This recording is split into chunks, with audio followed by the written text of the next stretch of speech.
Con el gusto de saludarlos, su amigo Sergio Sánchez les da la bienvenida a este su programa Entre Finanzas e Impuestos, un espacio creado para ustedes, con la finalidad de encaminarlos al fascinante mundo de las finanzas y los impuestos, de una forma ágil, rápida, sencilla y oportuna. ¡Comenzamos!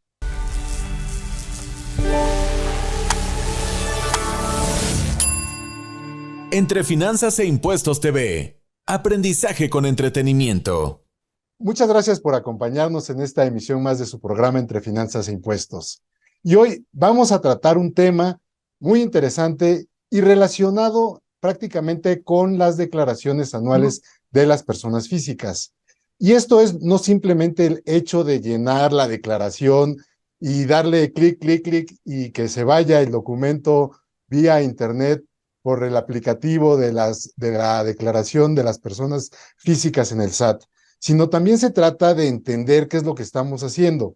Y como sabemos, ya tenemos un año con un nuevo régimen fiscal que es el régimen simplificado de confianza. Y bueno, pues es un régimen en el que sencillamente el contribuyente puede llevar a cabo el cálculo de sus impuestos debido a que tenemos una tasa creciente, muy baja, y que implica también pagar muy pocos impuestos. Y bueno, hay que entender cómo es la mecánica de poder llevar a cabo la preparación en primer lugar y luego la presentación o elaboración antes de la declaración anual de las personas físicas por el ejercicio 2022. Pero también hay otro tema muy interesante y que repercute en muchos mexicanos, puesto que ellos viviendo en el extranjero mandan remesas a nuestro país. Y si no mal recuerdo la cifra, en este mes de abril ya asciende casi a 60,000 millones de dólares, lo que ha recibido, a lo que han recibido prácticamente algunos de los mexicanos residentes en territorio nacional de remesas que provienen del extranjero. Y seguramente usted se hará una pregunta: ¿eso es sujeto, es objeto de que se pague impuestos sobre la renta, de que se tenga que declarar ese ingreso? Y bueno, pues simple y sencillamente para aclarar estas dudas, tenemos a un invitado muy especial, buen amigo, que es el doctor José Padilla, a quien le doy la bienvenida a este su programa Entre Finanzas e Impuestos. Y bueno, Pepe, ya has escuchado un poco el preámbulo de lo que vamos a platicar. Primero, el régimen simplificado de confianza y luego este asunto de las remesas. Y pues yo creo que es muy importante tener un poco de antecedentes en cuanto al RESICO, o régimen simplificado de confianza, para entender la mecánica y posteriormente saber cómo es que se tiene que presentar la declaración anual por el ejercicio 2022 de las personas físicas. Así que, Pepe, pues bienvenido a tu programa y platícanos un poco al respecto, amigo. Con todo gusto, mi estimado amigo Sergio, de antemano te agradezco esta cordial invitación. La verdad es que siempre es bueno ver a los amigos, aunque sea a distancia, ¿no? Así Y es, qué amigo, mejor gracias. que amén de podernos saludar, pues poder platicar de estos temas tan interesantes y tan apasionantes y que nadie puede librarse de ellos, mi estimado Sergio. Las Así es, personas Pepe. físicas, cualquiera que ésta sea, por el hecho de percibir ingresos, la ley del impuesto sobre la renta lo obliga a pagar impuestos. Hay una frase célebre de un personaje que data de hace muchos años, que decía que en la vida solamente hay dos cosas seguras: la muerte y los impuestos. Y si no, pregúntenle al Capone, ¿no? Claro, Entonces, exactamente.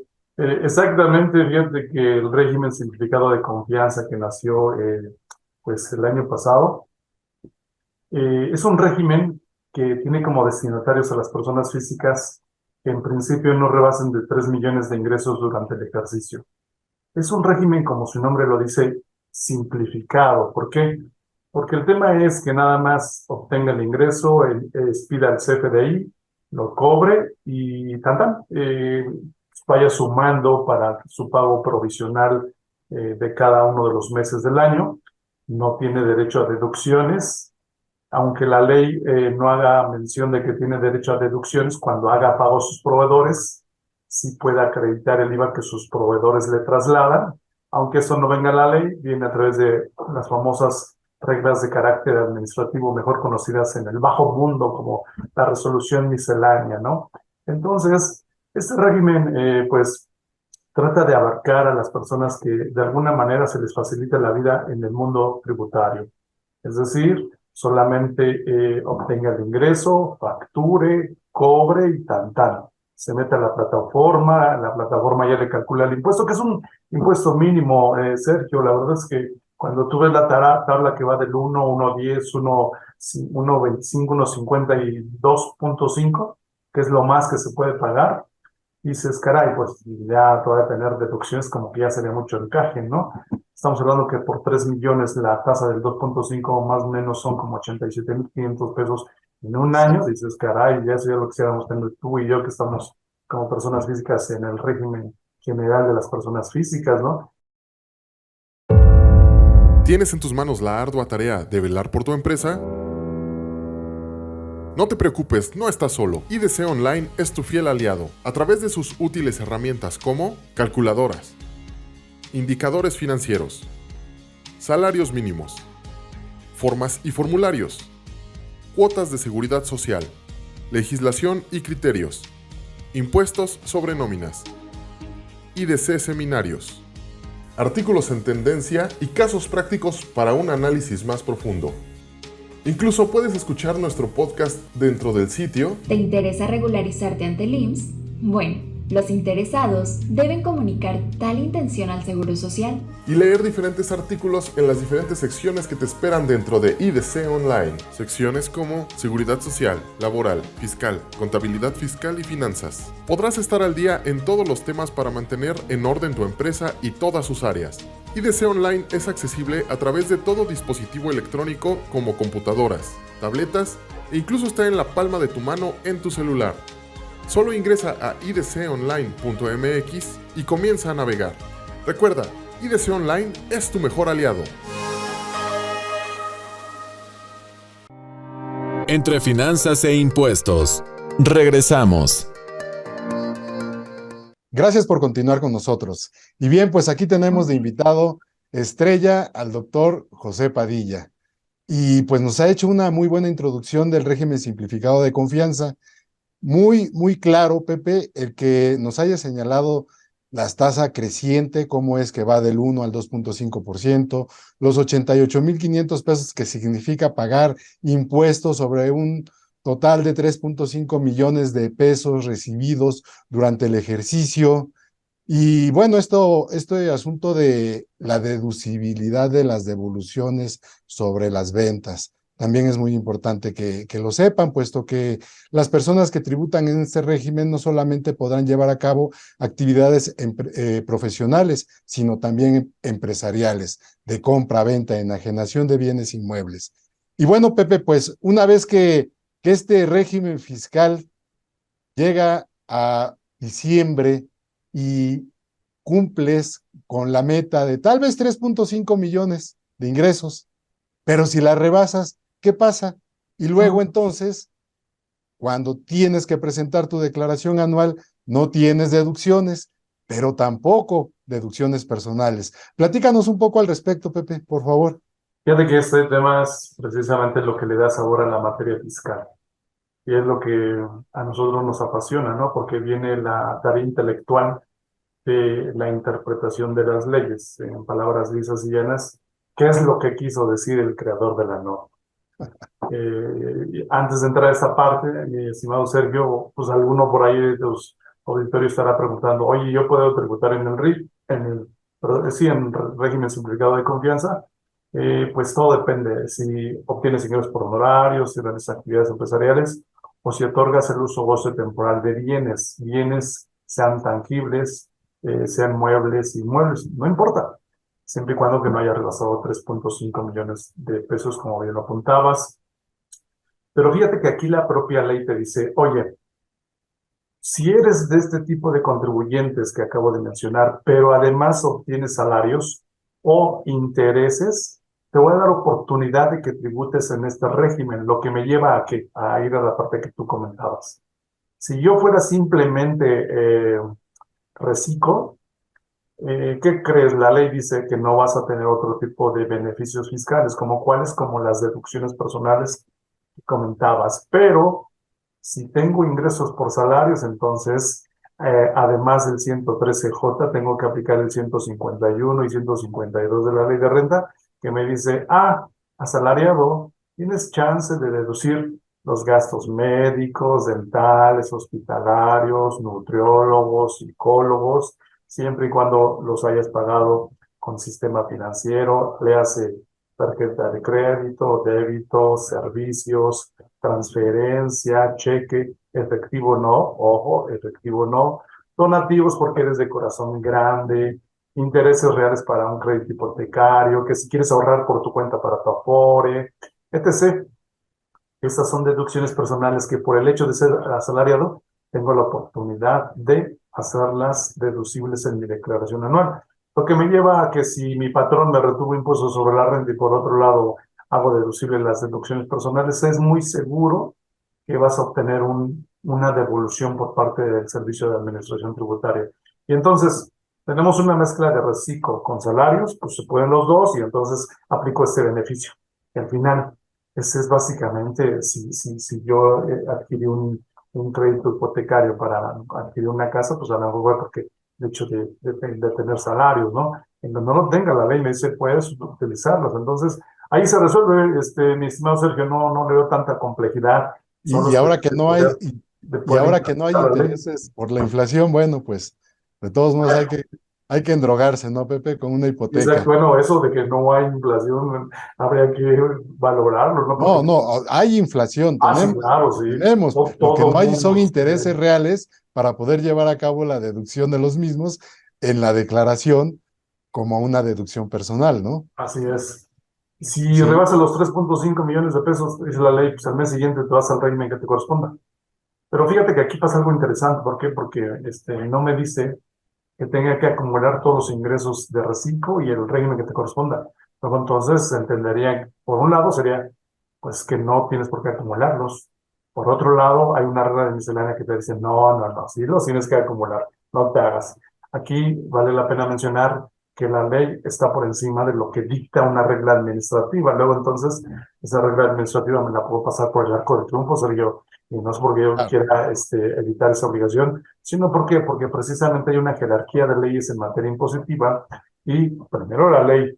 Es como si estuviéramos en casa. ¿Quién manda en casa, Sergio? Todos así sabemos quién es. manda en casa. No puede estar Así, por encima de ya sabes quién, ¿no? Entonces, lo sí, mismo sí, sucede en el ámbito impositivo. La ley primero y luego la regla. Si la regla quiere estar por encima de la ley, no se puede, chaparrito. No se es- puede. Primero la así ley. Y la ley no te es. alcanza aparte, entonces, pues no acumuló.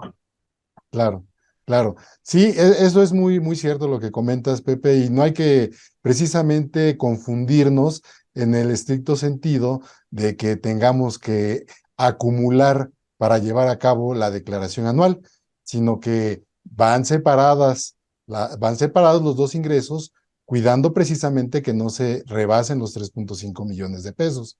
Y por un lado, en efecto, tenemos la oportunidad de llevar a cabo las deducciones personales, pero por el lado de la actividad empresarial o profesional o de arrendamiento, pues no es posible.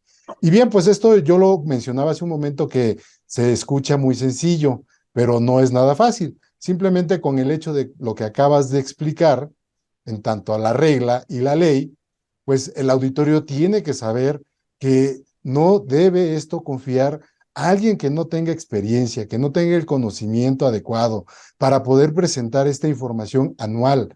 Porque aunque usted se la dé al tramitador, gestor o como quiera llamarle, por un pago de 40, 50, 500 pesos que le pueda cobrar por la elaboración de la declaración anual, pues finalmente usted es el responsable porque la firma electrónica es de usted, la contraseña es de usted.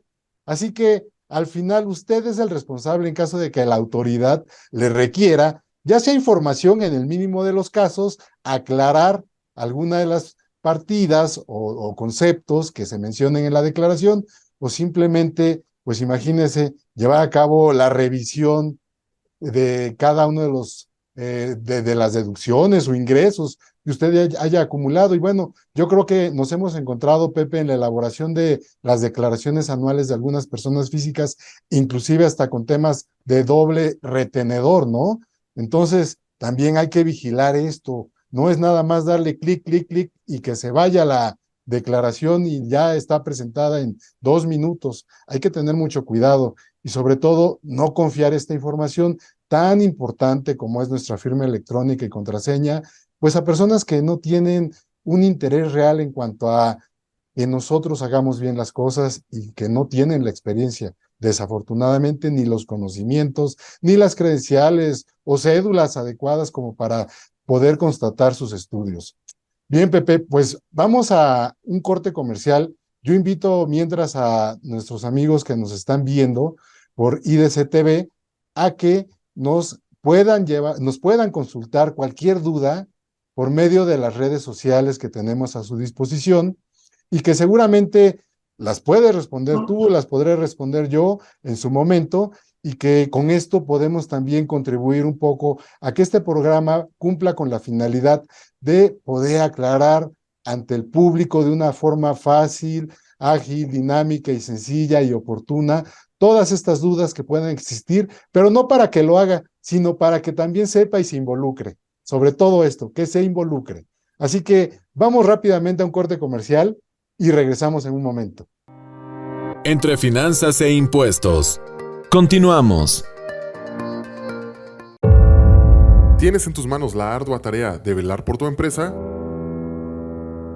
No te preocupes, no estás solo. IDC Online es tu fiel aliado a través de sus útiles herramientas como calculadoras, indicadores financieros, salarios mínimos, formas y formularios, cuotas de seguridad social, legislación y criterios, impuestos sobre nóminas, IDC seminarios, artículos en tendencia y casos prácticos para un análisis más profundo. Incluso puedes escuchar nuestro podcast dentro del sitio. ¿Te interesa regularizarte ante el IMSS? Bueno, los interesados deben comunicar tal intención al Seguro Social Y leer diferentes artículos en las diferentes secciones que te esperan dentro de IDC Online. Secciones como Seguridad Social, Laboral, Fiscal, Contabilidad Fiscal y Finanzas. Podrás estar al día en todos los temas para mantener en orden tu empresa y todas sus áreas. IDC Online es accesible a través de todo dispositivo electrónico como computadoras, tabletas e incluso está en la palma de tu mano en tu celular. Solo ingresa a idconline.mx y comienza a navegar. Recuerda, IDC Online es tu mejor aliado. Entre finanzas e impuestos. Regresamos. Gracias por continuar con nosotros. Y bien, pues ya sabe que se van de volada los segmentos y el tiempo vuela.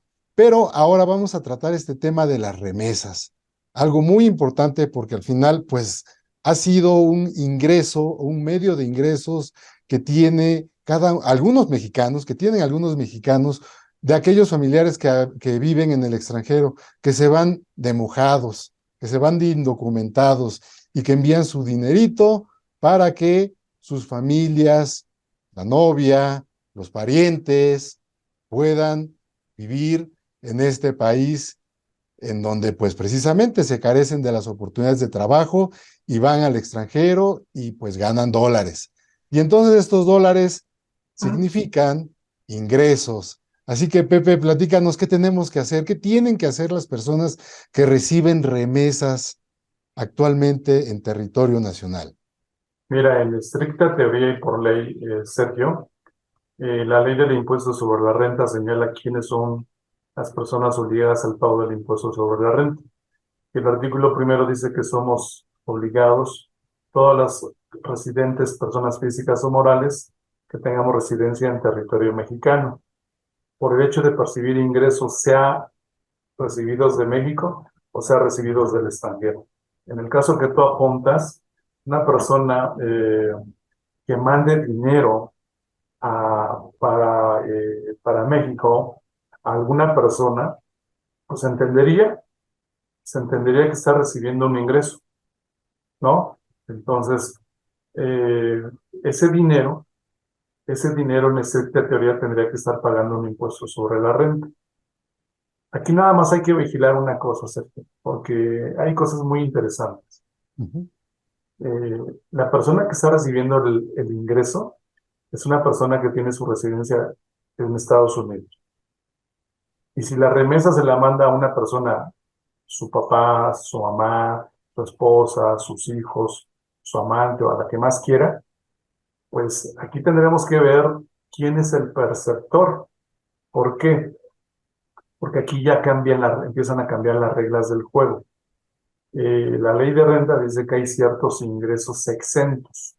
¿Y cuáles son? Los donativos entre cónyuges, entre ascendientes y descendientes en línea recta.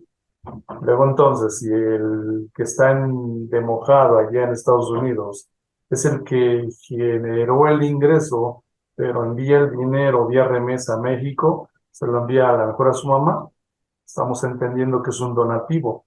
Un donativo que es pues, un ingreso libre de impuestos sobre la renta.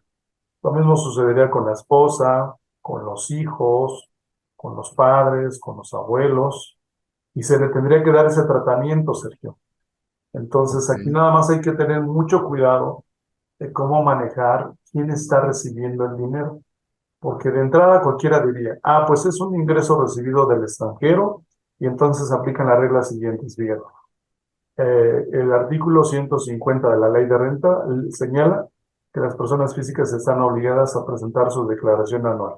¿Sale? Entonces, ahora, si el mojado, que no es residente en Estados Unidos, sino sigue siendo residente en México, pues entiende que tendría que pagar el impuesto en México. ¿Estamos de acuerdo? Entonces, Ok. son varias reglas del juego las que se tienen que conocer, Sergio. ¿Por qué? Porque el 150 te dice, todas las personas físicas con residencia en México están obligadas a pagar impuestos sobre la renta en México a través de su declaración anual. Y el último párrafo me dice que las que prestan un servicio de personal subordinado, tienen que seguir las reglas del juego del artículo 98. 93. 98, y el 98 me dice Ok, que 98. las personas físicas que obtengan salarios o asimilados tienen ciertas obligaciones, y la fracción tercera te dice por los ingresos que tengan fuente de riqueza en el extranjero, el caso que nos ocupa. Ujú. Entonces, ellos también tendrían que pagar el impuesto sobre la renta en México por los ingresos residentes en el extranjero. Oye, pero si yo estoy en Estados Unidos, sí, chaparrito, pero no eres residente en Estados Unidos, eres residente en México, que te haya sido de mojado, ese es otro rollo, ¿no? Entonces, él es el que tendría que presentar la declaración anual. ¿Para qué? Para pagar el impuesto sobre la renta correspondiente. Pero insisto, oye, pero es que ese dinero se lo mandé a mi mamá, se lo mandé a mi esposa, se lo mandé a mis hijos. Entonces, aquí tiene que darse el tratamiento de un donativo. Y el artículo 93, como bien lo comentabas, dice que esos son ingresos exentos del impuesto sobre la renta, los cuales no tienen que pagar o no son sujetos de impuestos sobre la renta, en Así es. términos generales. Ok, ok. Yo ahí no sé, Pepe, pero creo que hay muchas inquietudes al respecto, ¿no? Porque, por ejemplo, en el tema de donativos tenemos los códigos civiles de cada uno de los estados, en donde precisamente se previene para los donativos un límite y que posterior a ese límite se tenga que llevar a cabo este acto ante fedatario público. Si no mal Ah, recuerdo, por ejemplo, en el caso de la Ciudad de México, creo que es hasta 5,000 pesos, ¿no? Y después de 5,000 pesos ya hay que ir ante el fedatario público, en primer lugar. Y en segundo lugar, imagínate este escenario que nos estás pintando respecto a que el indocumentado, el residente en el extranjero, pues deba tener su registro federal de contribuyentes, su alta, su firma electrónica y deba presentar su declaración anual y aquí va a hasta poner como patrón, ¿no? en Estados Unidos, Y aquí ¿no? va a poner como patrón, además, ¿no? O sea, exactamente. Es real lo que comentas, ¿no? Que tiene que pagar un impuesto porque obtuvo un ingreso. Y bueno, al final también quienes reciben ese dinero, llámese donativo, bajo la característica en la que se quiera tal vez mencionar, en cuanto a los estados de la República, que tengan que pagar impuesto, que tengan, más bien que tengan que llevar a cabo este acto ante fedatario público. O en su caso, si me pregunto, si se tratara de alimentos o si se tratara de un mandato que se tuviera que llevar a cabo porque tú eres mi amigo y estás en Estados Unidos y me mandas un dinero para que vaya construyendo una casita para tu familia o para ti, y que de pronto o que compre un terreno o que te compre un carro, pues esto yo creo que nos lleva a hablar prácticamente como de un mandato también, ¿no? Entonces, dentro de la tesitura, de las características jurídicas que encierra este tema, pues yo creo que hay muchísima tela de dónde cortar, ¿no, Pepe? Ahora sí que todo va a depender de las características de la operación y de las personas, insisto, porque pueden ser varios supuestos. Tú lo comentabas, el tema de la formalidad de los contratos de donación. Aunque no es un requisito formal por ley, Código Civil, para la materia fiscal, ya sabes que en materia fiscal la Corte se la jaló sacando su tema de la fecha cierta Ok. y al ratito van a sacar ese rollo de que como no hay documento de fecha cierta, no es donativo, es ingreso y no se le aplica la exención. Entonces van a hacer muchas cosas, Sergio. Es muy complicado este asunto de contribuir, de determinar los ingresos, de identificarlos, porque además imagínate la ama de casa, que además lleva a cabo, vamos a suponer, una actividad informal y de pronto también recibe la remesa, ¿no? Y entonces todo esto en una cuenta, ¿qué significaría? Discrepancia fiscal, Sí, ¿no? porque además, ¿sabes qué? Que luego vienen los temas de lavado de dinero. Oye, Claro, el aparte, banco, oye, esos dineros, ¿quién te los está mandando y a título de qué, no? claro, así Pues es. sí, parecería ser que es algo sencillo como en un principio apuntadas, pero hay cosas que no son tan sencillas. Y luego por eso estas personas están acostumbradas a ir a buscar un contador barato, ¿no? A un contador privado, pero privado de conocimientos que por eso cobra 100, 500 pesos, ¿no? El conocimiento vale, Sergio. Desafortunadamente la gente es lo que no entiende y al ratito andan ahí de chillones buscando ya no solamente un contador, sino también un abogado. Claro, así es. Y bueno, y las multas que tengan que pagar, etcétera, ¿no? Y bueno, pues sí es todo un tema, ¿no? Y al final, pues yo creo que el público debe tener cuidado con los ingresos provenientes de remesas, de actividades informales o cualquier otra en la que precisamente no se haya pagado un impuesto sobre la renta. Porque si sabemos que si se trata de alimentos, pues al final proviene del ingreso del trabajador o la trabajadora que al final da sustento a su casa, a su familia. Y bueno, pues sin duda no deja de ser un gran tema, Pepe. Oye, pues yo te agradezco mucho que hayas colaborado en este programa y sabes que está abierto para las veces que quieras. Ojalá podamos más adelante hacer algo más interesante y que el público también pueda verse más involucrado. Me va a dar mucho gusto y ojalá pueda contar con tu apoyo.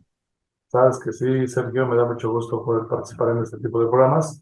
Agradezco la invitación, un fuerte abrazo y saludo a todo tu auditorio y pues seguimos en contacto, Sergio. Muchísimas gracias, Pepe, y muchísimas gracias al público que toda la semana nos acompaña en este su programa Entre Finanzas e Impuestos que transmite IDC TV. Nos vemos hasta la próxima.